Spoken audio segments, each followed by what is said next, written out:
Convolution educare YouTube চ্যানেলে তোমাদের স্বাগত। একটা দারুণ খুশির খবর নিয়ে আজকের এই ভিডিও। আমরা খুব অথেন্টিক ভাবে এবং সঠিকভাবে তোমাদের কাছে সঠিক চাকরির খবরটা পৌঁছে দিই, যাতে তোমাদের যে হতাশা বা প্রবলেমটা আছে, বেকার জীবনে যে সমস্যাটা আছে, সেটা তুমি থেকে মুক্তি পেতে পারো। তো আজকে একটা দারুণ একটা খবর নিয়ে ডিসকাস করব যে সদ্য আমাদের স্টেট গভর্নমেন্টের স্টাফ সিলেকশনে যে ইউনিটটা তৈরি হচ্ছে, তার মাধ্যমে সামনে 60,000 প্লাস, 60,000 প্লাস গ্রুপ ডি রিক্রুটমেন্টের একটা সম্ভাবনা তৈরি হয়েছে। তাই খুব সুন্দর খবর, পজিটিভ খবর। আমি কথাটা বলছি বর্তমান পেপারের একটা প্রতিবেদনের বেসিসে। আমি স্ক্রিনে গিয়ে প্রতিবেদনটা বিস্তারিতভাবে পড়ব।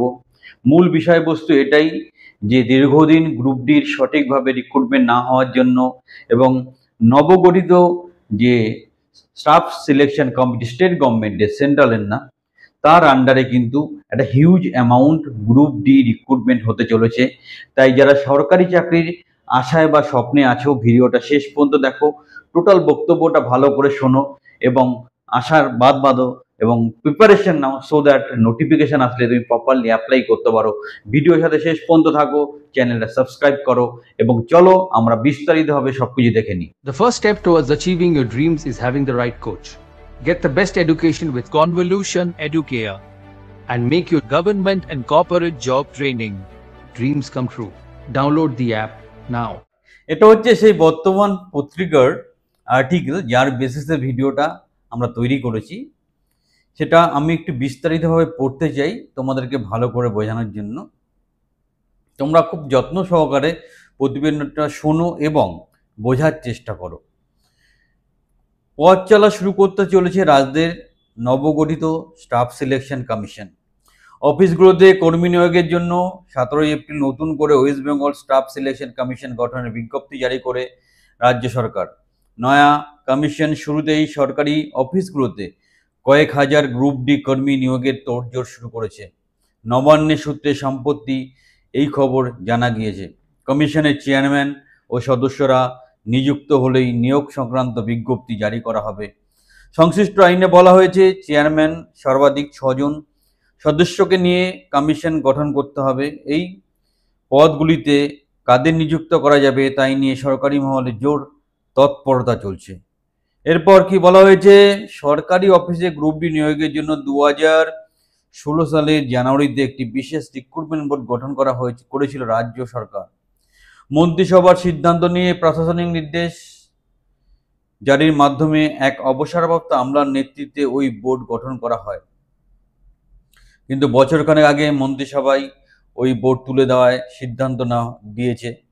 সিদ্ধান্ত নিয়েছে। তাই তার আগে অবশ্যই এই বোর্ড পরীক্ষা ও ইন্টারভিউর মাধ্যমে 6000 গ্রুপ ডি নিয়োগ করে। সফল পরীক্ষার্থীদের প্যানেল 2018 সালের আগস্ট মাসে প্রকাশিত হয়। সেদিন এখন পর্যন্ত রাজ্য সরকার অফিসে মাধ্যমে স্থায়ী গ্রুপ ডি পদে কোনো নিয়োগ হয়নি। স্বাভাবিকভাবে শূন্য পদের সংখ্যা বাড়ছে। রিক্রুটমেন্ট বোর্ড গঠনের সময় সরকারিভাবে জানানো হয়েছিল পর্যায়ক্রমে 60,000 60,000 গ্রুপ ডি নিয়োগ করা হবে, কিন্তু বোর্ড উঠে যাওয়ার তা হয়নি। সেই সঙ্গে বিগত বছরগুলোতে বহু শূন্যপদ তৈরি হয়েছে। সংশ্লিষ্ট মনে হয়ে করেছে এই বিপুল সংখ্যক শূন্যপদ এবার ধাপে ধাপে পূরণ করবে স্টাফ সিলেকশন কমিশন। এটি গঠনের জন্য বিধানসভায় সংশোধনী বিল পাশ করানো হয়। তাতে রাজ্যপালের অনুমোদনের পর সরকার নয়া কমিশন গঠনের বিজ্ঞপ্তি জারি করে। এবার সম্প্রতি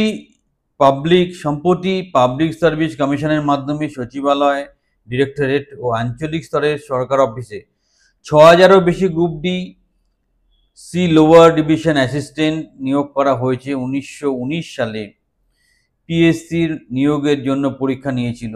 সরকারি অফিসে এলডিএ শূন্যপদ 10% গ্রুপ ডি কর্মীদের পদোন্নতির ভিন্নতি পূর্ণ করা হয়। যারা গ্রুপ ডিতে থাকে তারা পদোন্নতি হয়ে গ্রুপ সিতে যেতে পারে। এলডিএ শূন্যপদ তুলনামূলক বেশি থাকায় পর্যাপ্ত শিক্ষাগত যোগ্যতায় গ্রুপ ডি কর্মীরা দ্রুত পদোন্নতি পেয়ে যান। মাধ্যমিক উত্তীর্ণ হলে এবং কমপক্ষে 3 বছর কাজের অভিজ্ঞতা থাকলে পদোন্নতির জন্য গ্রেডেশন তালিকায় স্থান হয় সংশ্লিষ্ট গ্রুপ ডি কর্মীর। এরপর কম্পিউটার টাইপের পরীক্ষার সফল হলে এলডিএ হতে পারে তারা, অর্থাৎ গ্রুপ 2 থেকে গ্রুপ 3 হতে পারে, অর্থাৎ নয়া কমিশনের মাধ্যমে গ্রুপ ডিতে নিয়োগ পাবেন তারা, খুব তাড়াতাড়ি গ্রুপ সি পদে উন্নতি হওয়ার সুযোগও পাবেন। সুবর্ণ সুযোগ, আশায় থাকো। যাই পরিস্থিতি হোক, যেরকমই রাজনৈতিক পরিস্থিতি দেশের বা রাজ্যে যাই পরিস্থিতি হোক, তার মধ্যে সার্ভাইভ করতে হবে, বাঁচতে হবে, চাকরি পেতে হবে। তাই hope for the best, positive expectation নিয়ে তোমরা এই ভিডিওটা শেষ করো।